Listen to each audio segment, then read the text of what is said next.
विरोध कर रहे हैं और बड़े पैमाने पर बड़ा आंदोलन देश में आप लोगों ने खड़ा कर दिया, लेकिन अब तो बैलेट पेपर से भी चोरी सामने आ रही है। आपने चंडीगढ़ में देखा होगा मेयर के चुनाव में।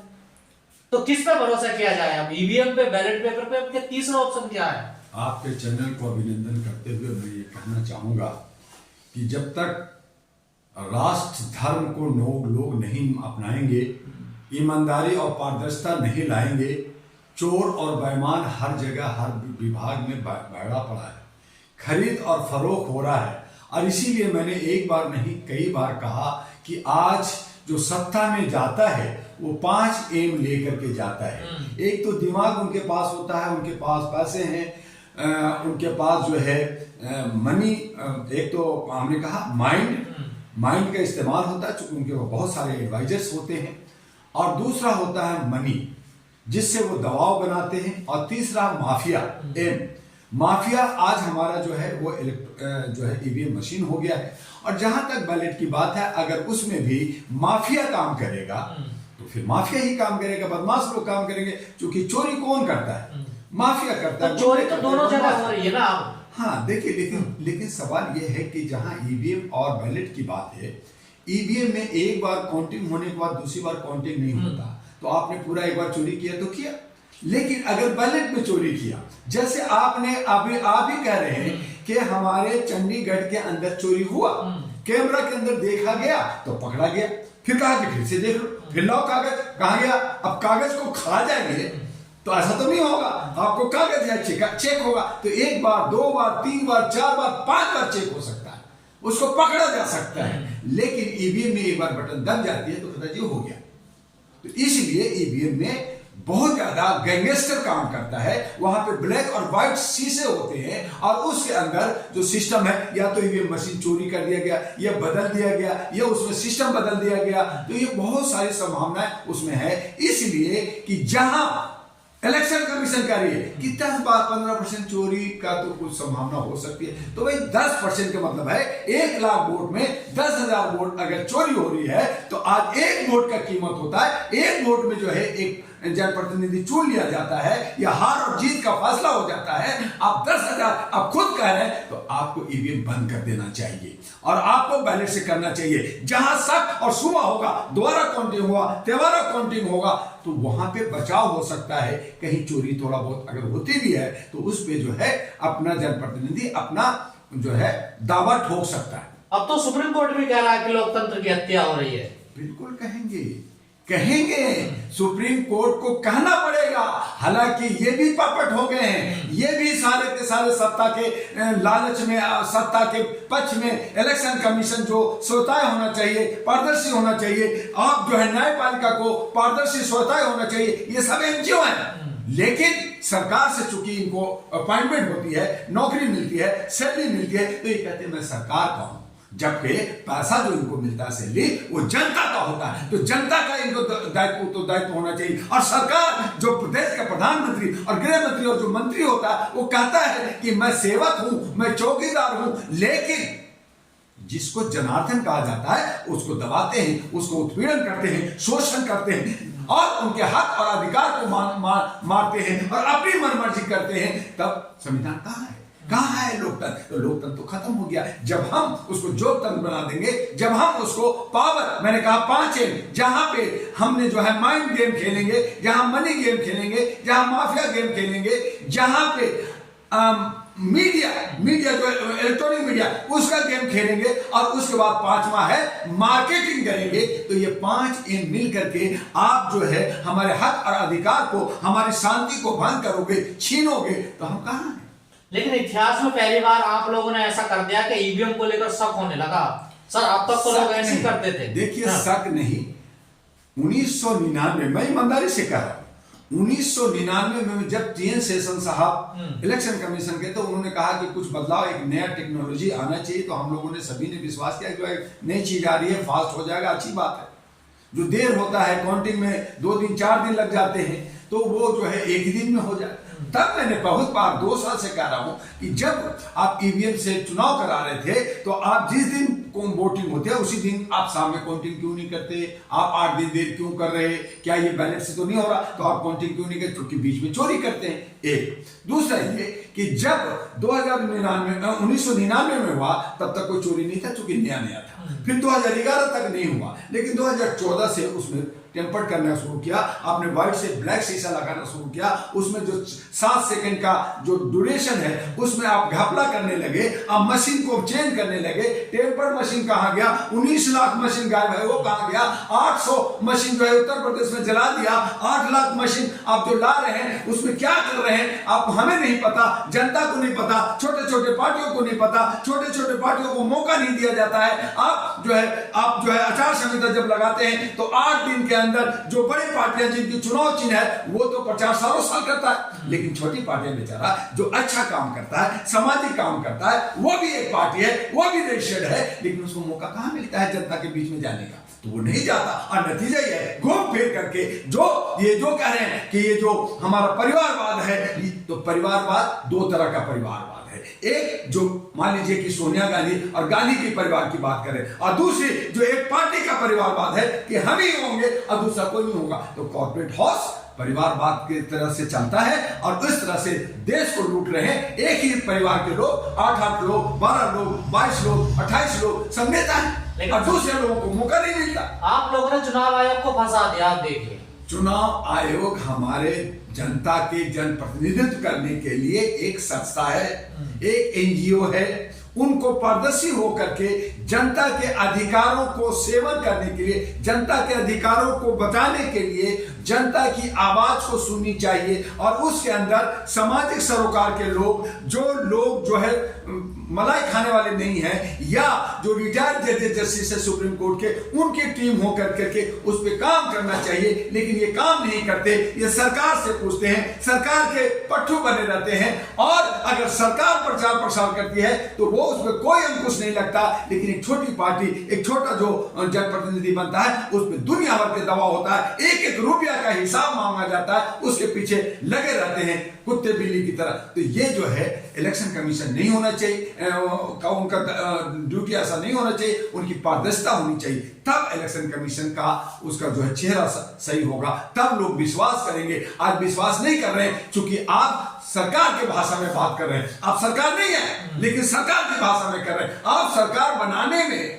आप एक प्रतिनिधित्व का काम करते हैं, लेकिन आप खुद सरकार बन रहे हैं। तो यही इलेक्शन कमीशन पे हम लोग उंगली उठा रहे हैं और ये उनको मानना पड़ेगा। जहां से इलेक्शन का जो ईवीएम मशीन बन के जापान से, जर्मन से आता है, वहां एक जनता ने आवाज उठाया इसमें गड़बड़ी हो रही है, इंजीनियर ने आवाज उठाया गड़बड़ी हो रही है, वहां पे ईवीएम हटा दिया गया और बैलेट से चुनाव हुआ। लेकिन यहाँ लाखों हजारों लोग पूरे जिले में, पूरे राज्यों में आंदोलन कर रहे हैं, जंतर मंतर पे आंदोलन कर रहे हैं, रोड पे कर रहे हैं, कोर्ट में कर रहे हैं, लेकिन इनके कान पे झूनी कोटन ला के बैठे, नहीं जी हम तो सब ठीक है। अरे ठीक है तो आप सामने क्यों नहीं? अरे 50 जब कह रहे हैं, वकील लोग कह रहे हैं, बड़े बड़े नेता कह रहे हैं कि आप 50 मशीन रखिए, हम दिखाते हैं आपको, तो आप दिखाने में आपको शर्म किस बात है? और वो कह रहे हैं कि अगर नहीं हमने साबित किया तो आप हमें जेल भेज दीजिए। तो फिर क्या दिक्कत है?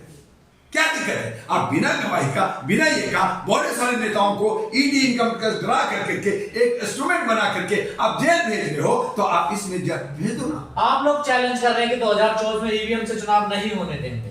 देखिए हम लोग कह रहे हैं कि ईवीएम से चुनाव नहीं होने देंगे। हर जगह, हर डिस्ट्रिक्ट में, हर बूथ में हम लोग इसका विरोध करेंगे, हम उसको बंद करने की कोशिश करेंगे। लेकिन जहां सत्ता है, जहां गन बंदूक चलती है, गन चलती है, वहां पे जनता जो है विवश हो जाती है। लेकिन जो अथॉरिटी है उनको सोचना चाहिए कि क्या आज जो इलेक्शन का 1-1.5 महीना रह गया है, इसमें दुनिया भर के जो है दंगे फसाद हो रहे हैं, मॉब लिंचिंग हो रहे हैं, जगह जगह हल्द्वानी में कभी वहां आग लग रहा है, कभी वहां आग लग रहा है। तो इस तरह की जो हरकतें हो रही हैं, ये क्यों हो रही है? और फिर आप पार्लियामेंट के अंदर कहते हैं, बाहर तो कहते हैं पार्लियामेंट के, मैं 370 में हूं, आप बिल्कुल लिख दिया डिट्टो 370 आ रहा है और मेरी एनडीए जो है 400 आ रहा है, कोई कह रहा है 500 आ रहा है। तो जब ये आ रहा है तो चुनाव किस लिए? मत कीजिए, इलेक्शन कमीशन को बंद कर दीजिए। आप जो है इतना सारा करोड़ों अरबों रुपया खर्च होता है और दुनिया भर की जाने जाती है, जरूरत क्या है? आप घोषित कर दीजिए, जैसे चाइना के अंदर 36 साल राष्ट्रपति रहेंगे, रशिया के अंदर पुतिन ने कहा 36 साल राज करेंगे, कोई नहीं हटा सकता, कोई चुनाव नहीं होगा। आप भी कह दीजिए मरते दम तक मैं प्रधानमंत्री रहूंगा, गृह मंत्री रहूंगा और बाकी जाए भाड़ में, हमारा लोकतंत्र भाड़ में जाए, हमने हिंदू राष्ट्र बना दिया, एक जो है राष्ट्र हो गया, मैं सम्राट महाराजा हो गया और जो है अशोका हो गया और बाकी राज करेंगे। आपको तो भ्रष्टाचारी बता रहे हैं ना, देखिए बीजेपी आप लोग ना, वो एक दूसरे पे दोषारोपण करना, भ्रष्टाचारी करना, किसी को कुत्ता, किसी को बिल्ली, किसी को गधा, किसी को आतंकवादी, किसी को अलगाववादी, यही तो भाषा है क्या? हमारा भाषा जो हमारे एक संस्कृति भारत की, इन सबको बिगाड़ दिया। किसने बिगाड़ा? अरे जनता, मान लीजिए अनपढ़ गवार है, जिनको कुछ नहीं मालूम, हम जैसे साधारण आदमी कुछ भी बोल दे, लेकिन एक पार्लियामेंटेरियन जो पढ़े लिखे समझदार लोग होते हैं, देश को चलाने में दिशा देते हैं, पार्लियामेंट के अंदर जूता चवार चलता है, गालियां चलती है, आपको नहीं दिखता? आप ये सारा जो क्या कर रखा, आज जो है जितनी मीडिया, जिनके पैरों में चप्पल नहीं था, जिनको कपड़ा नहीं था, फटा हुआ था, आज वो जो है जेट प्लेन में घूम रहे, बड़े बड़े शीशे के मकान बना रखे, बड़े बड़े कोठियां बना रहे हैं, और उसको जो है पैकेज दे करके आपने जो 119 कंपनियों का एक पूरा समूह ग्रुप बना करके आप वही पेड मीडिया, गोदी मीडिया कहला रहे हैं कि नहीं कहला रही? और फिर वो नफरत की राजनीति कर रही है, जात पात की बातें करती है। उनको चाहिए था कि योजना परियोजना क्या है, रोजगार कहां है, शिक्षा कहां है, स्वास्थ्य कहां है, सुरक्षा कहां, ये दिखाना था मीडिया को, लेकिन नहीं दिखाए। आज हम थोड़ी सी बात कर रहे हैं, आज हमारा थोड़ा सा दशा दिशा मिल रहा है, लोगों को रोशनी मिल रही है, तो वो सिर्फ और सिर्फ सोशल मीडिया की वजह से मिल रहा है, यूट्यूबर और फेसबुक से मिल रहा है। उसे भी आप बंद करना चाहते हैं, उसको भी विधेयक ला करके आप कहते हैं कि मैं इसको चलने नहीं दूंगा। ये गुंडागर्दी नहीं है तो क्या है? ये हमारे जो बोलने की अभिव्यक्ति है, हमारा जो मौलिक अधिकार है, जो हमारा आर्टिकल 19 है, जिसमें हम बोलने का हक रखते हैं, हम आजादी के हक रखते हैं, आर्टिकल 21 है, समता का अधिकार 14 से 18 है, 25 है, 243 है, ये सब आप जो है मार के चुरूट करके आप जो है गत्ते में फेंक रहे हैं। तो कहीं ना कहीं संविधान की आप धत्ता बना रहे हैं और फिर कह रहे हैं कि मैं भारत में एक कानून ला रहा हूं, यूसीसी ला रहा हूं। अरे मेरे भाई, तो क्या 46 साल जो 76 साल से देश चला, वहां पे एक कानून नहीं रहा क्या? आज मर्डर कोई करेगा तो 302 और मुसलमान मर्डर करेगा तो 303 लगेगा, धारा 302 ही लगेगा ना मेरे भाई, किसी पे भी लगेगा। तो आप जो है, इसका मतलब है कि जो आपका कानून चल रहा है, वो कानून आपका बड़े का किसका और छोटे का, आपने साबित कर दिया कि भारत के अंदर 2 कानून चल रहा था, अब हम एक कानून ला रहे हैं। तो मैंने कहा कि जब एक कानून लाना ही है और जात पात और मजहब में बांटे हुए हैं, तो यूसीसी का नाम जो है यूनिफॉर्म कास्ट कोड कर दो। कास्ट कोड कर दोगे तो सब भारतीय, और जब सब भारतीय तो उसमें सबके साथ जो कानून है, रान पान खान शान सब एक हो जाएगा। हम भारतीय।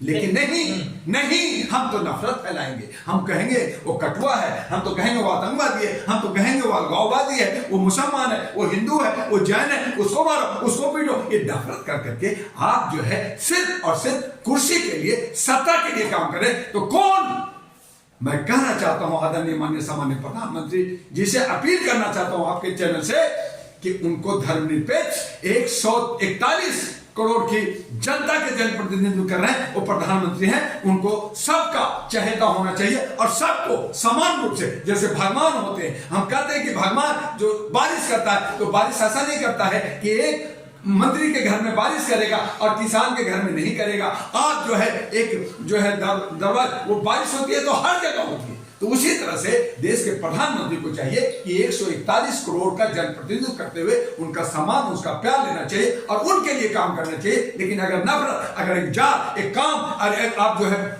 समुदाय के पीछे जाएंगे, तो कहीं ना कहीं आप बेईमान हैं और आप देश के गद्दार हैं और आप पे देशद्रोह का केस होना चाहिए। आप जनता को कहते हैं कि मैं जेल में भेज दूंगा, आपका, अरे जुल्म कीजिए, जुल्म करेंगे आप ही मिट जाएंगे।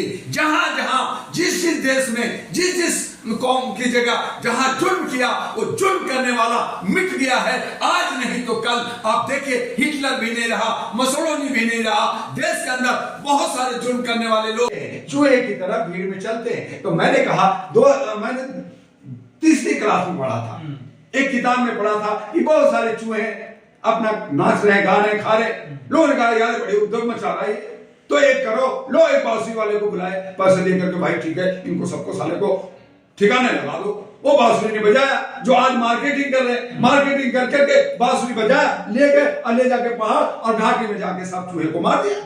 चूहे जाके सब पीछे पीछे किसी को अकल नहीं कि भाई कहां ले जा रहा, मेरा तो ये घर है, मैं तो यहाँ खाता हूँ, यहाँ पे रहता हूँ, लेकिन उनको नहीं, वो चूहा गया दूसरे पीछे पीछे पीछे। आज भेड़ पीछे पीछे पीछे चलते, एक आगे पीछे। मखनी हाथी छोटी हाथी होती है, आगे जाते सारे हाथी पीछे जाते। तो आज जनता की वही स्थिति हो गई है। हम मानसिक गुलाम हैं, हम चिढ़ाना जानते हैं, हम आवाज देना चाहते हैं, हम आंदोलन करते हैं, हम धरना प्रदर्शन करते हैं, लेकिन चालाकी नहीं है। और वो चालाकी सीखने के लिए तमाम मुझसे आपके चैनल से मैं कहना चाहूंगा, छोटी पार्टियां और संगठन से, कि आइए डॉक्टर दुआ आपको चालाकी सिखाएगा, किस तरह से आप सत्ता ले सकते हैं, किस तरह से सामाजिक भागीदारी ले सकते हैं, किस तरह से आप आर्थिक आजादी ले सकते हैं, सुशासन कैसे हो सकता है। हमारे पास फार्मूला है, हमारे पास प्रोजेक्ट है। आइए डॉक्टर दुआ के पास, हम आपको रास्ता देंगे। और जितने भी चतुर और चालाक जो आपकी रोटी छीन रहा है, आपका हक छीन रहा है, आपका खाना छीन रहा है, उससे आप कैसे निजात मिलेगा, उसका हमारे पास फार्मूला है। लेकिन सवाल है कि लोग इतने ईगो में जीते हैं, इतने जो है बटे हुए हैं, और उस बटे हुए को खुद आदरणीय माननीय सम्माननीय मोदी जी पार्लियामेंट के अंदर और बाहर कहा कि जब तक तुम टुकड़े टुकड़े गैंग रहोगे, जब तक तुम बटे रहोगे, जब तक तुम एका नहीं रहोगे, मैं जीतता रहूंगा। और इसी उम्मीद से और इसी विश्वास से उन्होंने पार्लियामेंट में कहा कि मैं 370 आ रहा हूं, मेरा जो है गठबंधन एनडीए 400 से आ रहा है, तुम नहीं रोक सकते, तुम बटे हुए हो। इंडिया गठबंधन बनाया, बहुत ताकत दिखाया, कहां रहा, तुम बट गए, टूट गए, तेरी औकात क्या है, ये औकात दिखा दिया। और इससे हमें सबक लेना चाहिए, सीखना चाहिए। लेकिन हम एक दूसरे पे सिर्फ दोषारोपण कर रहे हैं, हमें सीखना नहीं आता। इसलिए मैंने कहा कि मैं मोदी जी को बुरा नहीं कह रहा, उन्होंने बार बार इशारा कर रहे हैं, तुम मुझे जिता रहे हो, हम जीत रहे हैं, तो आपको सबक सीखना चाहिए ना, लेकिन नहीं सीखना। तो इसीलिए ये लोकतंत्र खत्म हो गया, ये संविधान खत्म हो गया, और ये जो है दादागिरी चल रहा है, हिटलरगिरी चल रहा है और तानाशाही चल रहा है। और इसको बचाने के लिए आज जरूरत है कि 35 करोड़ जो हमारे नौजवान हैं, महिलाएं हैं, औरतें हैं, उनको आगे आकर के देश को बचाना होगा। एक नई आजादी के लिए जो भारत 99 साल के लीज पे है, उससे एक नई आजादी लाने के लिए आपको लड़ना होगा। ऐसे बहुत सारे एजेंडा है, बहुत सारी ऐसी बातें हैं जिससे देश के अंदर जनता को नहीं बताया गया है। अगले इंटरव्यू में मैं बताऊंगा कि किस तरह से जनता को गुमराह किया गया, किस तरह से उसको जो है बंधक बनाया गया, किस तरह से गुलाम बनाया गया। आज हमारा देश जो है तरक्की कर सकता था, हर एक जनता जो है आर्थिक रूप से संबल हो सकता था, करोड़ों रुपए उसको मिल सकता था, 15 लाख नहीं 15 करोड़ मिल सकता था जनता को। न्यू मिला, क्यों नहीं मिला, ये मैं अगले अपने इंटरव्यू में आपको जरूर बताऊंगा। चलिए ठीक है।